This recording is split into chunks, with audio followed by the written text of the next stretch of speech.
start, I'm doing something I haven't done for a long time, if ever. No, I think I've done it a long time ago, is I'm going to go live. And I'm going live today because, how do I make this not, let's see. We're going to see if it still works. I'm going to hope that I'm still um, being heard. I'm still recording. And I'm going live today because I have been challenged for many different reasons. I've been challenged to show up more. I've been told by people who know me that they want to see me more. And here I am thinking that I'm posting everywhere all the time. And I forget that only a teeny little bit of the things that we post show up for people. So, because I've been challenged in that way, and because I have a really big commitment to making a difference and to contributing in all the ways that I have to bringing so many decades of my own personal growth and my own learning and my own evolution and my life experience and all the things to make a difference for people, to contribute. I see so much pain that I want to help heal. And specifically, it has to do with showing up for more love in the world, helping people who miss each other in relationship find each other, helping people express more fully who they are and sharing in a way that has them have the things that they want in life, whether it's the kind of connections, personal or business, whether it is the impact that they have for their purpose, for their passion, or simply telling their story in a way that makes a difference and has them feel empowered and fully expressed and creative. I I want to I want to be used up. Use me fully in that way. And so for so many years I think I've felt like I was showing up in that way. And, like so many people, I have a little bit of a too much, not enough kind of wound. And if this is true for you, please let me know. Is this something that you experience where you want to bring yourself forward? You want to contribute? You want to give what you have to share, and then you do and you have a vulnerability hangover and you feel like, oh my gosh, that was too much, I have to pull myself back. Or you're so busy pulling yourself back that you're feeling like you're smaller than you need to be and you feel like you're not being seen or known. And so I know for me this is a really common lifelong pattern, and I think it's pretty common for many people that we vacillate between feeling like we're taking up too much space, we're being too big, and feeling like we're not seen and nobody is paying attention to us and we have so much more to give. And so I want to name that as and normalize it because I do think it's super common for most human beings. And so I'm pushing up against that by saying, what does it mean to show up with uh, more presence, more consistency for the purpose of sharing what's true, sharing what I know, and making a difference in maybe one person's life, maybe one relationship, or maybe one person who's looking for something more. So I was thinking about what I wanted to talk about today. And the thing that occurs to me is something that's been happening in my world, um, that's been popping up in all different kinds of ways in many different forms, whether it's with the people that I'm coaching or events I've been leading or emails I've been receiving or social media posts I've been reading from other people, is that we have a disconnect in our relationships, but that starts with ourselves around embodiment and pleasure.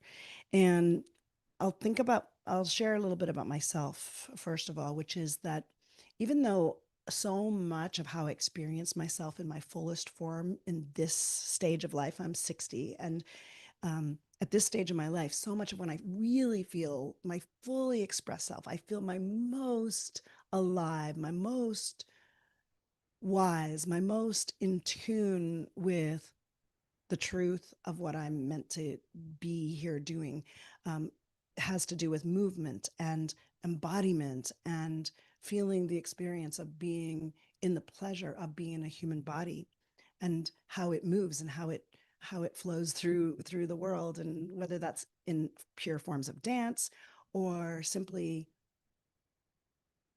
moving and embodiment. Um, so much of that is true for me now, but I didn't see myself as a dancer, like dancer in that pure form of we name ourselves, I'm a dancer, until I was 50, almost 50, even though had embodiment practices and I did various things and I did yoga and I did a form of martial arts that was called martial dance and different aspects of contact improvisation. And I did ballroom dance for a little bit when I was a teenager. Even still, I didn't really see myself. My identity didn't have connected to it anything to do with movement. And I don't think I am alone. I think this is a super common experience for people, whether we're talking about dance or movement or embodiment. Simply being in a body is something we're so disconnected from. And I was going to say this is especially women, but I think men have their own version of this. In women, I think we have been told by Judeo-Christianity, religion, by culture that we have to cut ourselves off from the waist down. So we can have our hearts, we can have our emotions, we can have our minds, uh, but anything below the waist has been a little foreboding for many decades. And then that is especially true once you get to be my age. And there's a sort of a certain age where our culture would have us feel like, okay, that's it. Now you got to be more reasonable. You got to, what's appropriate is, um, you know, your wisdom and your heart, but not your body. And for men, there's a similar thing, which is men, in a way, have to live from the head up. So they're very much conditioned to believe they have to be very rational. And then, of course, their bodies and their strength are welcome. But in a different kind of way, there's a certain kind of cutoff from the gut and other aspects of shame around the waist down in our sexuality and sensuality. And so the result of that is not only people are disconnected from some of the most powerful aspects of themselves, but they in some ways are disconnected from each other. And so this this thread through the idea of what's acceptable is costing us so much. And I'm seeing it in the way people are connecting or not connecting with each other now out in the single world and the dating world, the ways that we've been dislocated from our own bodies and from connection with each other, and also in long-term relationships where there's a disconnect and we're missing each other because of the flattening of our sensuality and our sexuality. So I'm going to speak about this with regards to women right now, because one thing I believe deeply is that feminine sensuality and sexuality and eroticism and pleasure is very complex and fertile and wild and deep, and I think a little bit scary to the world. And so for many generations and all kinds of historical ways we could look at, feminine sensuality, sexuality, and eroticism has been pushed down for all kinds of reasons. And it's gotten so deep in our psyches that I believe that many of us have grown up somewhat disconnected from our bodies. And even if we've grown up in times when our bodies have been sexualized or we've been in a sex positive world and felt freedom to be sexual beings, which is a pretty narrow slice of time in the last 40, 50, 60 years, it's still a flattened version of it. And the truth is that if we as women and our culture really went into the wildness and the range and the fecundity, is that a word, fecundity, I don't know how you say that word, but like how rich and fertile and wild the true nature of feminine eroticism and sensuality was, we'd be scaring the hell out of ourselves, each other, our partners, the world. And so much has been suppressed. So I am all for the reclamation of what this means. with regards to our sensuality, with regards to our sexuality. But I think it's a bit of a long road. I think it's requiring people who are speaking about it, people who are taking a stance, people who are changing the narrative. And so I'm here for that. And and I can say that when I have led workshops, and even recently, and I can see the ways that we don't feel safe to bring all of ourselves, um, that it there's a huge cost in our relationships, that we miss out on so much of what's possible in understanding each other and connecting with each other in the erotic resonance that I think is the foundation of so much of what is possible in relationships.